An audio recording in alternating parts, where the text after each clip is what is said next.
Hello there.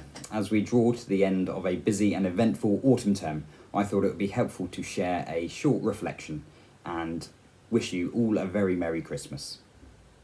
In September, schools returned for life after bubbles, a return to perhaps a more normal experience of education. Well, as we well know, it has been far from that simple, and it has certainly not been a normal term by any stretch of the imagination. But there have been some real highlights that I am keen to share with you today. First, let's pause though to acknowledge the challenges that we have all as a school community been contending with over the past months. And perhaps no surprises that COVID has had an impact on school life and our school community. Some of you will have become regular visitors to the various PCR test centres in the region. There'll be times when you've asked yourself, how on earth do I get my child to school this week? We've seen children doing remote learning, isolating at home. We've seen higher levels of other illnesses than we've seen for many years, colds and other bugs that have hit hard this autumn. And that's affected staff too. Our staff absence at times has been higher than we've experienced for many a long year. And we've had to contend with that and be adaptable and put people in the right places to ensure that we've continued to provide a quality education for your children. It's not been easy. Getting the right measures in place has been a balancing act and a difficult one. It has always been our priority this term to protect the quality of education and the learning experiences for all our children, whilst at the same time maintaining diligent measures to reduce transmission. And that's been through an ongoing dialogue with the health protection team, government guidance, and as a leadership team discussing the best ways forward. And we thank you for your understanding and your cooperation as we've heightened measures and reduced measures as the term has rolled on. It was in the autumn term last year that I listened to a presentation by a man called Professor Barry Carpenter, who's an expert in mental health for children. And he's written a think piece on the recovery curriculum in response to the pandemic. And something that struck me was when he was talking about there being secondary stresses that are lurking beneath the surface, just waiting to come out.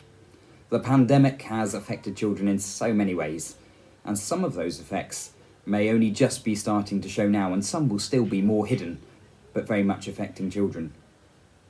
We've seen children struggling for stamina, particularly in this half term, and getting to the end of the busy half term. We've seen confidence affected. We've seen heightened anxieties. We've seen children uncertain over loved ones. It's been an intensely challenging time for everyone, but especially our children, and that's manifesting itself in lots of different ways. And you as parents and we as staff at the school have been trying to help children navigate through that and process all that's been going on. But against the backdrop of those challenges, we have so much to be proud of and celebrate as a school community. Highlight one, the children, and all that they bring to our school. I've recently had the pleasure of reviewing RE teaching across the school, and I've been so impressed by the questions that children ask and their enthusiasm for thinking deeply and considering and respecting different beliefs and perspectives. Just this week, we've reviewed the progress being made by all the children across the school, and there are so many success stories of children growing in confidence, working hard resiliently to overcome gaps in their understanding.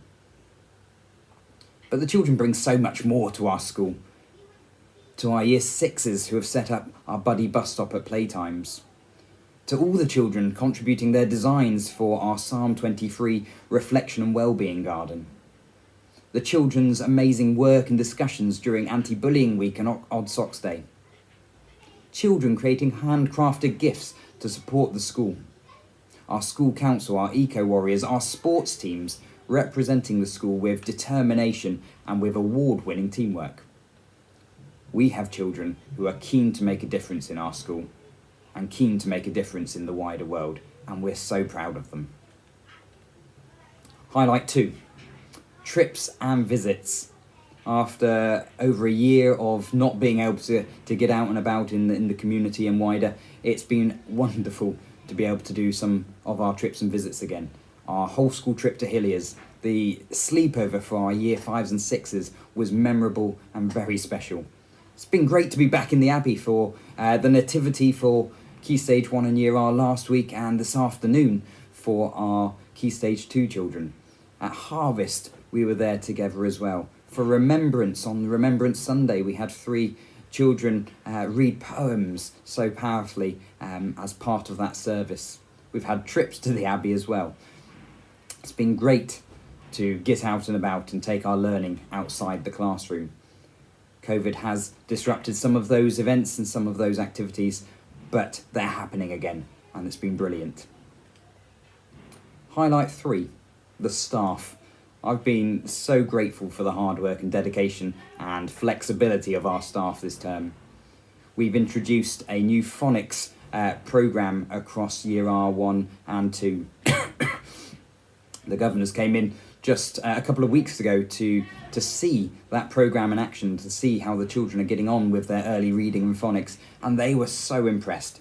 Happy children, enjoying learning, delighted by what they saw. There's been a new early years framework introduced nationally, which our Year R staff have had to sort of pick up and adapt to. And again, we've seen children utterly absorbed in their learning.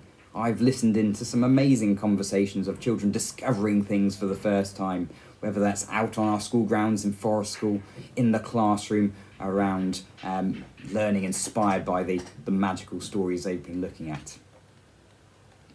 Remote learning. I thank the staff for how they have contended with teaching in the classroom, but also supporting a number of children who've had to self-isolate for different periods of time over the term. Remote learning is not an easy thing for parents, teachers or children by any means, but I thank the staff for setting that up and running regular Google Meets to keep the children feeling part of the class community.